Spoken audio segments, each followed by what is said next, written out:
오늘은 사도행전 13번째 시간입니다. 은혜를 경험하는 삶이라는 제목을 가지고 함께 말씀을 나눌 때에 이 말씀의 제목이 우리 각자에게 임하기를 예수님의 이름으로 축복합니다. 은혜가 넘치는 우리의 삶이 될 수 있기를 예수님의 이름으로 다시 한번 축복합니다. 우리는 지난 주일에 두 번째 전도 여행을 앞두고 바울과 바나바 사이에 큰 다툼이 일어났다는 것을 보았습니다. 그래서 결국 바울은 실라를 데리고 떠났고 바나바는 마가를 데리고 떠났다. 각자의 복음의 길을 떠난 것을 살펴보았지요. 이후에 사도행전의 저자인 누가는 바나바가 아니라 바울에게 초점을 집중하고 있습니다. 그래서 오늘부터 다루는 복음 전도 여행은 바나바는 없습니다. 이제 바나바는 없고 바울이 중점되어서 이야기가 진행되는 것입니다. 지난 주일 우리가 나누었던 사도 바울은 어떠한 사람이었죠? 사도 바울은 영혼을 위해서라면 그 어떤 위험도 무릅쓰고 나아가던 하나님의 종이었습니다. 다시는 기억하기 싫을 것만 같은 돌에 맞았던 지역까지도 복음을 위해서 나아갔던 사람이 사도 바울임을 나눴습니다. 이것은 예수 그리스도께서 보여주신 두려움을 이기는 사랑이 사도 바울 가운데 있었기 때문에 가능한 역사였지요. 그 밖에도 우리는 오늘 주어진 본문에서 사도 바울이 가지고 있는 신앙적 장점을 또 하나 발견할 수가 있습니다. 그리고 그 장점은 예수 그리스도를 믿는 성도라면 반드시 필수적으로 소유해야 하는 신앙의 요소입니다. 오늘 말씀 속에서 발견되는 바울의 신앙적인 장점이 우리의 삶 속에 우리의 신앙생활 가운데 잘 녹아지고 뿌리 내릴 수 있기를 예수님의 이름으로 축복합니다. 그리하여서 바울이 경험한 하나님의 은혜를 오늘 우리가 경험하고 고백할 수 있기를, 자랑할 수 있기를, 놀랍게 간증할 수 있기를 예수님의 이름으로 축복합니다. 첫 번째로 다룰 것은 성도는 하나님이 원하시는 방향으로 힘써야 한다는 것입니다. 우리는 살아가면서 어쩌다 이런 혼잣말을 할 때가 있습니다. 오늘 일이 잘 안 풀리네. 오늘 뭔가가 자꾸 꼬이네. 이런 혼잣말 다 해보신 적 있으시죠? 아마도 이런 혼잣말 해보지 않은 인생은 없을 거라고 생각이 됩니다. 저도 목회하면서 그래요. 이번 주 설교 잘 안 되네. 이럴 때가 상당히 많은 것 같아요. 사도 바울이라고 달랐을까? 사도 바울의 두 번째 복음 전도 여행이 이와 같은 혼잣말로 시작되었을 것 같습니다. 시작부터 무언가가 잘 풀리지 않는 여정이었다는 거예요. 실라와 디모데를 데리고 이제 자신이 계획해둔 다음의 지역으로 나아가서 복음을 전하려고 하는데 무언가 잘 안 되는 느낌을 받는 거예요. 자꾸 무언가가 막혀버리는 것입니다. 우리는 본문에서 그 이유를 정확하게 발견할 수가 있어요. 6절과 7절 말씀을 보겠습니다. 성령이 아시아에서 말씀을 전하지 못하게 하시거늘 그들이 부르기아와 갈라디아 땅으로 다녀가 무시아 앞에 이르러 비두니아로 가고자 애쓰되 예수의 영이 허락하지 아니하시는지라.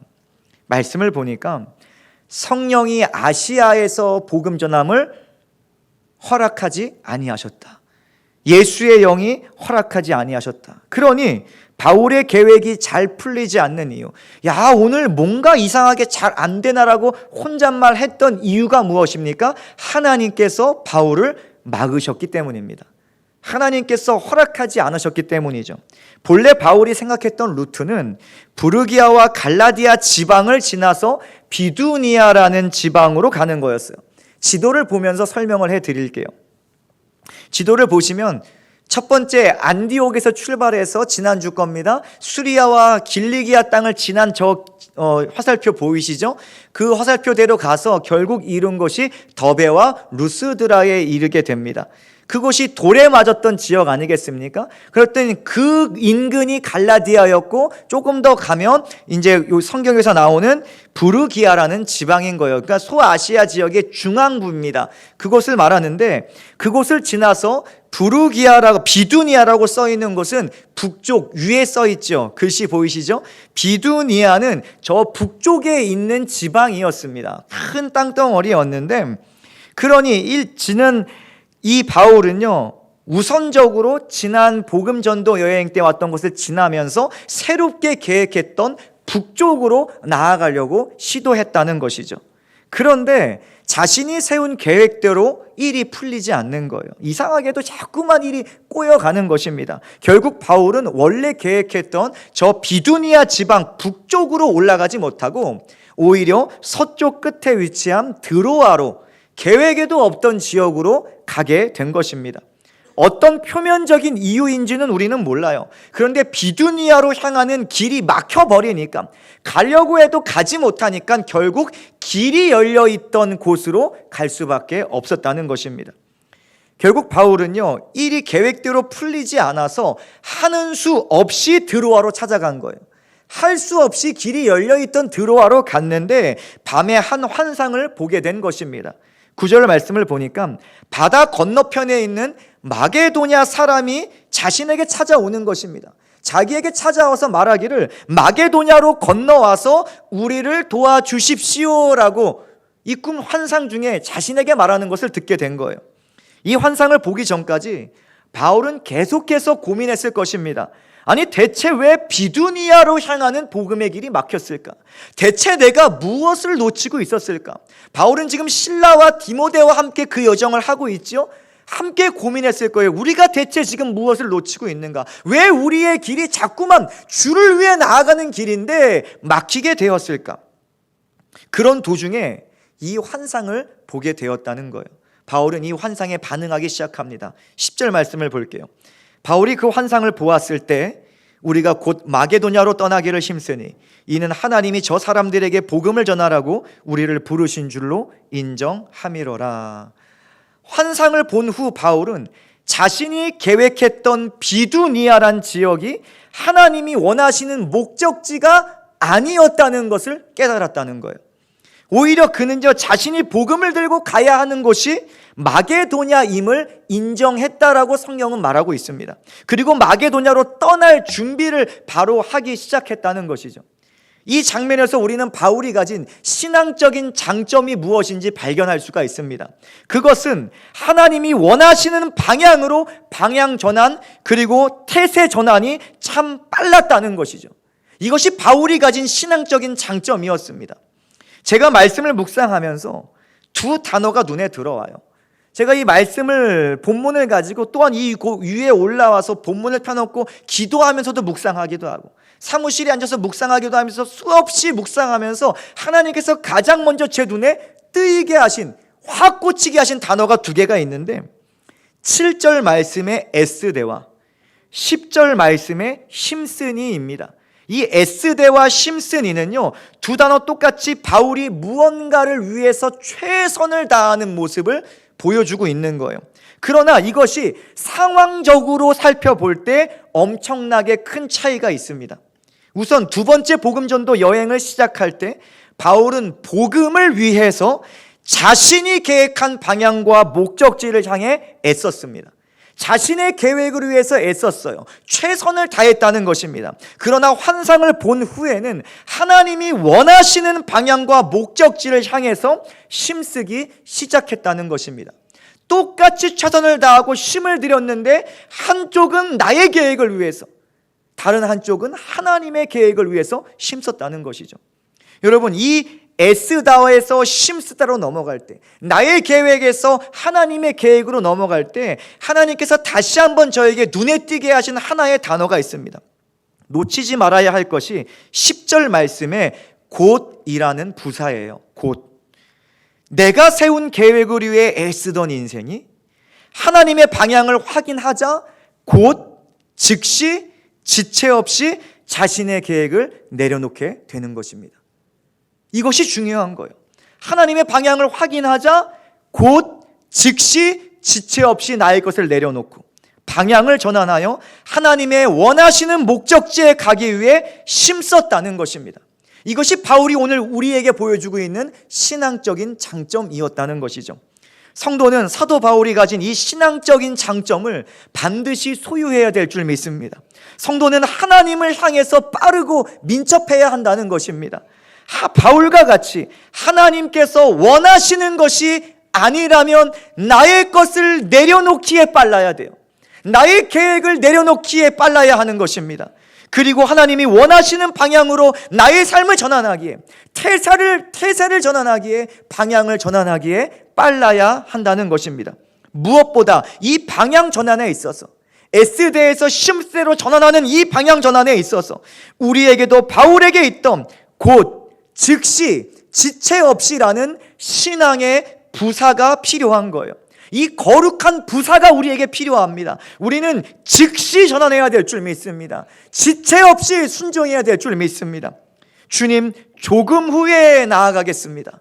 주님, 나중에 기회가 되면 전환하겠습니다. 이것이 아니라 하나님께서 우리에게 요구하시는 것은 곧, 즉시, 지체 없이라는 이 사실임을 기억하면서 우리의 방향 전환이 즉각 이루어질 수 있기를 예수님의 이름으로 축복합니다. 우리가 이런 신앙적인 장점을 소유하려면 무엇을 해야 할까요? 제일 중요한 것은 하나님을 인정하고 믿어야 한다는 거예요. 믿고 인정을 해야죠. 쉬운 예로 일반적으로 사람들은 어떤 특정한 분야에 있어서 자신보다 수준이 높다고 생각하는 사람들의 말을 듣습니다. 전문가라 불리는 사람들의 말을 전적으로 참고할 때가 너무나 많죠. 그대로 실행할 때가 참 많습니다. 마찬가지로 우리가 하나님의 말씀대로 방향을 조정하려면 우리는 하나님을 믿고 인정을 해야 되는데 어떻게 믿어야 하는가? 하나님의 심을 믿고 인정을 해야 돼요. 하나님께서 전지전능하신 분이라는 것을 믿어야 하는 것입니다. 하나님의 생각이 나의 생각보다 높으시다는 것을 우리는 믿고 인정을 해야 돼요.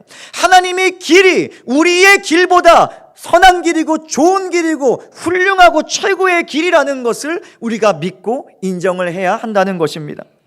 바울은 하나님을 믿고 인정하는 자였기 때문에 성령이 알게 하시는 하나님의 방향으로 곧 즉시 지체 없이 자기의 모든 계획을 조정하여 전환할 수 있었다는 것입니다. 여러분은 지금 어느 방향으로 애쓰고 있습니까? 여러분 지금 어느 방향으로 삶을 힘쓰고 계십니까? 다른 질문으로 한다면 여러분은 여호와 하나님께서 정말 살아계신 하나님이시며 전지전능하신 하나님이시며 여러분을 사랑하신다는 것을 믿고 인정하고 있습니까? 여러분은 하나님의 방향과 목적지가 여러분이 세운 모든 어떠한 방향과 길보다 더 선하시고 좋다는 것을 인정하고 믿고 있습니까? 혹시나 우리가 애쓰는 방향이 잘 안 될 수도 있어요. 사도 바울과 같이 이 바울이 두 번째 복음 전도 여행을 출발할 때 자기가 계획을 세웠지만 계속 길이 막혔잖아요. 그런 거와 같이 우리 인생의 계획이 막힐 수도 있어요.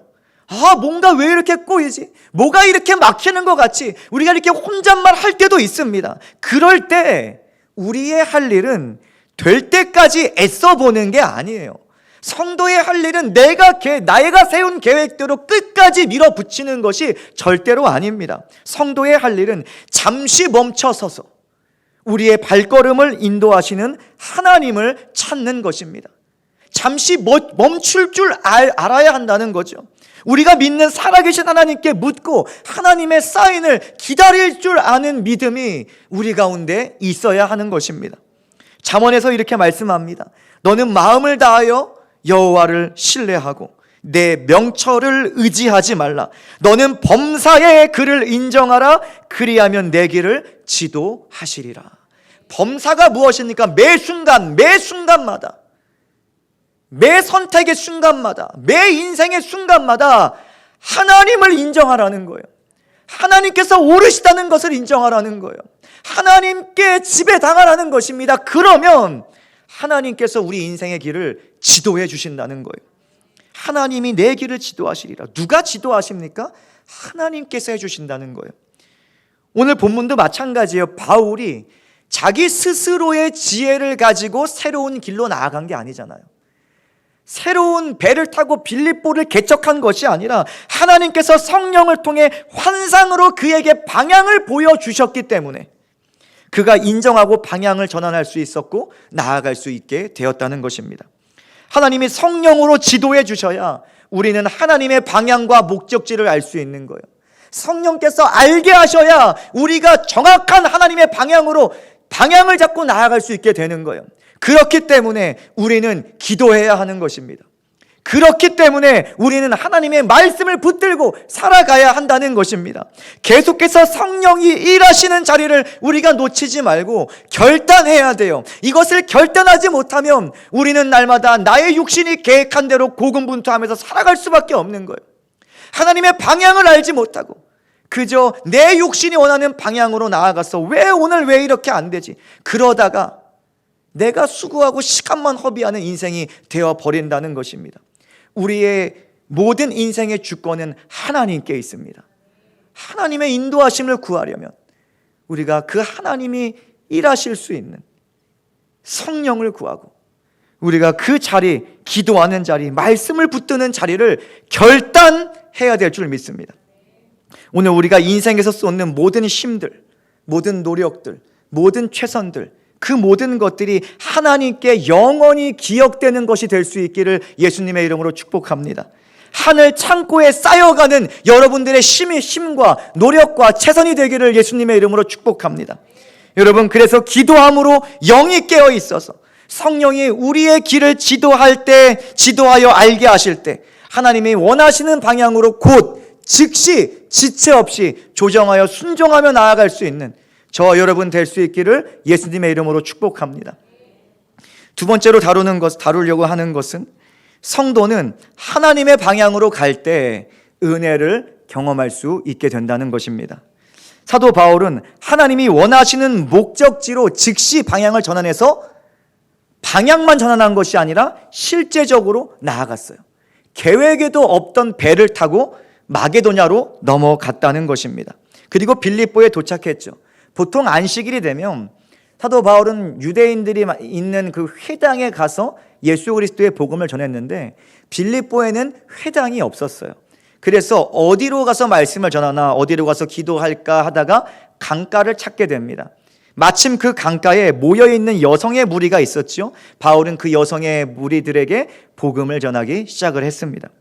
자신의 계획이 없었던 지역에 하나님의 뜻에 순종하여 왔더니 복음을 전했더니 그 장소에서 하나님께서 바울에게 은혜를 더해 주시기 시작했어요. 바울은 바로 루디아라는 여인을 만나게 되었다는 것입니다. 루디아는 당시 강가에 모여있던 여자들 중 한 명이었어요. 성경이 소개하기를 하나님을 섬기는 여자더라라고 소개를 해줍니다. 바울이 복음을 전할 때 하나님께서 루디아의 심령을 열어주셨대요. 그 마음을 활짝 열어주셨다고 하는 것입니다. 그래서 루디아가요 바울이 전하는 말을 따랐더라라고 성경은 말합니다. 다시 말해서 예수 그리스도의 복음을 듣고 회개하고 믿고 예수께로 돌아왔다고 성경은 말씀하는 것이죠. 근데 이것이 끝이 아니에요. 복음을 듣고 루디아가 좋은 말씀, 나 주를 위해 살겠습니다, 이게 끝이 아니라 루디아는 이내 자신의 집을 복음의 전초기지로 하나님께 드렸다는 것입니다. 15절 말씀을 볼까요? 그와 그 집이 다 침례를 받고 우리에게 청하여 이르되 만일 나를 주 믿는 자로 알거든 내 집에 들어와 유하라 하고 강건하여 머물게 하니라. 보니까 루디아만 혼자 은혜 받고 우리 집 드릴게요 한 것이 아니라 루디아와 그 집이, 루디아와 그의 가족이 함께 복음을 영접하고 그 집을 하나님께 드렸다는 것을 볼 수가 있습니다. 근데 중요한 것은 강건하여 머물게 하니라. 강건하여 머물게 아니라 다시 말해서 제발 우리 집을 복음을 위해 사용해 주십시오. 제발 우리 집을 복음을 위해 사용해 주십시오. 얼마나 사정사정했는지 몰라요. 근데 우리와 좀 반대되는 것 같지 않습니까? 우리는 교회에 어떤 일이 있을 때 많은 경우 여태까지 내가 다 이거 해왔잖아요. 나는 이번에 빼주십시오. 나는 이번에 좀 넘어가게 해주십시오. 나는 다음에 할게요. 우리는 이런 것을 할 때가 참 많은데 루디아는 뭐예요? 은혜 받고 나니까 제발 좀 우리 집 좀 사용해 달라고, 제발 좀 우리 집에 거하면서 복음의 일을 감당해 달라고 강건하면서 머물게 하니라라고 성경은 말하고 있는 거예요. 여러분, 이 루디아에게 임한 은혜가 우리 가운데 있기를 예수님의 이름으로 축복합니다. 자꾸 빠져나갈 생각만 할 것이 아니라 제발 하나님 나를 사용하셔서 주의 일에 사용하여 주옵소서. 제발 우리 가정이 일꾼 되게 하여 주시옵소서. 우리 기업이 하나님의 기업이 되게 하여 주시옵소서. 강건하면 믿음이 우리 가운데 있기를 예수님의 이름으로 축복합니다. 바울이 얼마나 힘이 났을까요? 그렇지 않습니까? 순종하여 왔지만 사실 계획이 없던 지역이잖아요. 여러분, 회사에서 갑자기 계획에도 없었던, 생각지도 못했던 저 먼 지역에 한 달 동안 출장 갔다 오라고 명령이 나왔다고 생각해 보세요. 기분 좋습니까? 아니, 답답할 것 같아요. 내가 거기 가서 한 달 동안 뭘 먹고 어디서 지내고 뭐 이게 너무나 힘들 것 같아요. 제 입장에선 그렇습니다. 바울도 그러지 않았을까? 계획이 없던 땅이 사람의 입장에서는 막막했을 것이고, 순종하여 왔을지라도 그 땅은 낯설고 또한 의지할 것이 없었을 거예요. 비록 실라와 디모데가 함께 한다고 하지만 그렇다고 낯선 곳이 익숙한 곳이 되는 것은 또 아닙니다. 그런데 자신을 전폭적으로 지원해주는 한 가정을 만나고 얻게 된 거예요. 새로운 동역자가 바울의 일행에 합류하게 된 것입니다. 더 나아가서 아무런 걱정 없이 지낼 수 있는 거처까지 순식간에 마련되었다는 것입니다. 저는 이것이 하나님의 준비하심이라고 믿습니다. 과거 아브라함이 고백을 해요. 여호와 이레. 하나님께서 준비하신다. 아브라함이 고백했던 여호와 이레의 하나님은 바울의 때에도 살아 역사하시는 거예요. 동일하게 일하시는 것입니다. 그래서 순종하는 바울에게도 여호와 이레의 은혜를 베풀어 주시는 것입니다. 하나님은 지금도 살아계십니다. 하나님은 지금도 동일하십니다. 아브라함의 하나님 지금도 살아계시고 바울의 하나님은 지금도 역사하고 계십니다. 은혜를 준비하시고 은혜를 베푸시는 살아계신 하나님이심을 믿을 수 있기를 예수님의 이름으로 축복합니다. 하나님은 오늘 예배하는 우리를 위해서 하나님의 은혜를 이미 준비해 놓으셨어요. 그때 준비하시는 것이 아니라 이미 우리 가운데 준비해 놓으셨습니다. 우리는 하나님의 은혜를 받고 누릴 수 있는 하나님의 자녀가 되었어요. 예수 안에서 주님의 몸된 지체가 되었어요. 성도가 되었다는 것입니다. 중요한 것은 그 은혜가 어디에 준비되어 있는가입니다. 그 은혜는 순종의 현장에 준비되어 있다는 것입니다. 순종의 현장에. 아브라함이 어디서 하나님을 여호와 이레의 하나님이라고 고백했습니까? 어디서 은혜를 고백했습니까? 순종의 현장입니다. 하나님께서 내 독자 이삭을 나에게 드리라 말씀하셨을 때 하나님께서 말씀하신 곳으로 3일 길을 가요. 애통을 가지고 두려움을 가지고 안타까움을 가지고 너무나 무거운 심정을 가지고 그렇지만 하나님께서 말씀하신 곳으로 갑니다. 그곳에 섰을 때 그가 고백하는 거예요. 여호와 이레 하나님께서 준비하셨다. 창세기 22장을 보니까 아브라함이 눈을 들어 살펴본즉 한 순양이 뒤에 있는데 뿔이 수풀에 걸려 있는지라 아브라함이 가서 그 순양을 가져다가 아들을 대신하여 번제로 드렸더라. 아브라함이 그 땅 이름을 여호와 이레라 하였으므로 오늘까지 사람들이 이르기를 여호와의 산에서 준비되리라 하더라. 어디서 준비됩니까?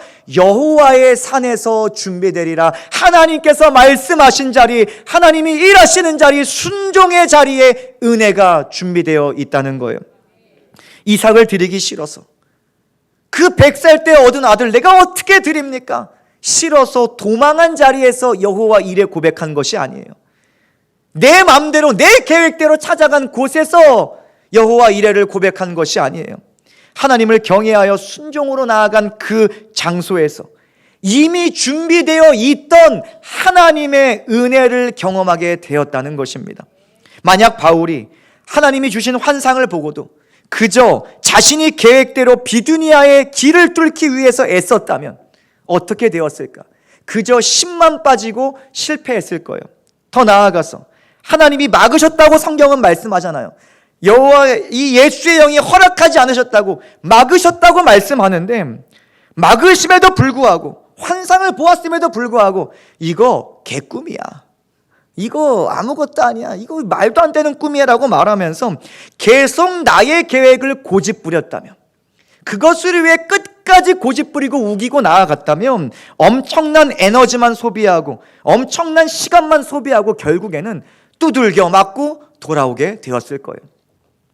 여러분, 그러나 하나님을 의지하여서 하나님이 원하시는 곳으로 순종하여 나아갔더니 그곳에 이레의 은혜가 있었다는 것입니다.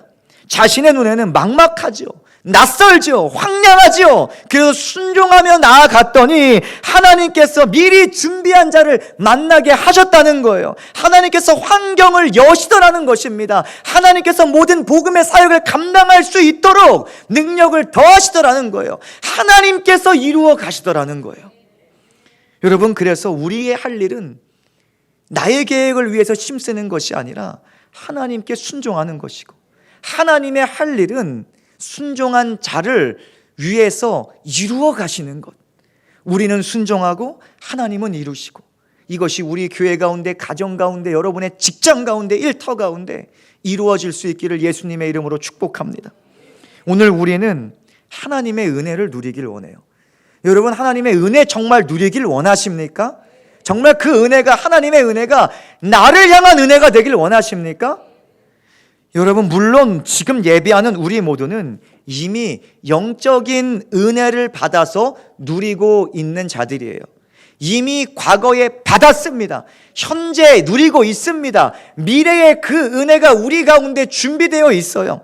예수 그리스도를 믿음으로 죄와 사망에서 우리가 해방되었습니다. 모든 죄책에서 우리가 해방되었습니다. 예수 안에서 지금 생명을 누리고 있는 구원받은 성도로 우리가 살아가고 있고요.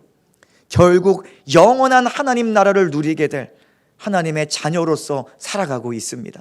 이미 영적인 은혜가 예수 그리스도의 십자가의 죽음과 부활로서 믿는 우리 가운데 주어졌다는 것입니다. 그러나 한 가지 더 생각할 것은, 우리는 육신을 입고 있어요. 육을 입고 이 땅을 살아가고 있습니다. 보이는 이 땅을 살아가고 있어요. 하나님께서 우리 각자에게 이 땅에서의 삶을 허락하셨습니다. 각자만의 영역을 허락하셨어요. 원주에서 살아가시는 분도 있고, 타 지역에서 일을 감당하다가 주말만 되면 원주로 오시는 분들도 계시죠. 그렇기에 너무나 당연하게도 이 땅에서 우리가 사는 동안 하나님이 베푸시는 육적인 은혜도 반드시 필요하다는 거예요. 우리에게 육적인 은혜, 하나님께서 부어시는 이 은혜가 우리 가운데 가득할 수 있기를 예수님의 이름으로 축복합니다. 우리 모두는 이 육적인 은혜를 갈망하면서 또한 살아가는데, 그러할지라도 이 땅에서 맞이하는 내일이 어떻습니까?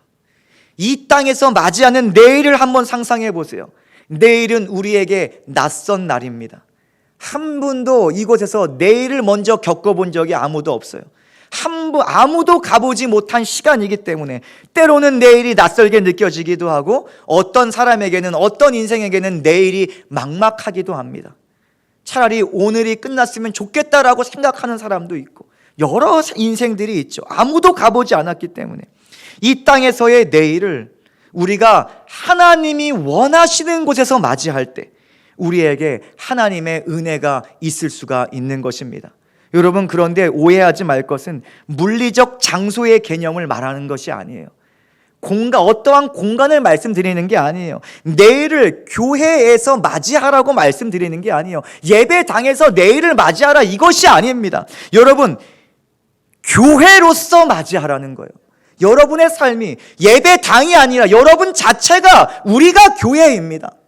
우리가 예수 그리스도의 몸된 교회의 지체가 되었다는 거예요. 예수 그리스도를 믿음으로 말미암아 성령의 능력으로 우리가 하나님의 자녀가 되었고, 하나님의 성령이 거하시는 거룩한 하나님의 성전이 되었어요. 우리가 그렇게 되었어요. 교회당에서 인생을 맞이하는, 내일을 맞이하는 것이 아니라 여러분 자체가 교회로서 내일을 맞이하고, 성도로서 주님의 몸된 교회의 지체로서 맞이하라는 거예요. 성도된 우리는 날마다 기도하고 깨어 있어서 예수 그리스도 안에서 예수와 합하여 내일을 맞이해야 한다는 것입니다. 어디에서 내일을 맞이하든, 여러분, 우리의 각자 영역은 너무나 다양합니다. 외부일 수도 있고, 타지일 수도 있고, 원주일 수도 있고, 여러 가지가 있지만 어디에서 내일을 맞이하든 예수로 옷 입어야 돼요. 어디에서 맞이하든 하나님의 영광을 위하여 살아가야 한다는 것입니다. 히브리서 말씀합니다. 그러므로 우리는 긍휼하심을 받고 때를 따라 돕는 은혜를 얻기 위하여 은혜의 보좌 앞에 담대히 나아갈 것이니라. 먼저 된 의미는 이 은혜의 보좌가 물리적인 공간을 말씀하는 게 아니에요. 여러분, 은혜의 근원 되시는 분이 누구십니까? 하나님이시죠. 은혜 얻기 위해 은혜의 보좌로 나아가라. 말씀과 같이 우리는 은혜 받기 위해서 은혜 베푸시는 하나님께로 나아가야 하는 거예요. 하나님이 은혜의 근원 되시기 때문에 우리가 은혜를 갈구한다면 나의 계획대로 나의 삶을 살아갈 것이 아니라 하나님을 기억하고 주 예수를 바라보고 하나님 앞에 나아가야 하는 것입니다. 그러니 너무나 당연하게도 하나님께서 원하시는 장소로 가야 하죠. 하나님이 역사하시는 장소가 우리에게 필요합니다. 그것이 바로 순종의 현장입니다.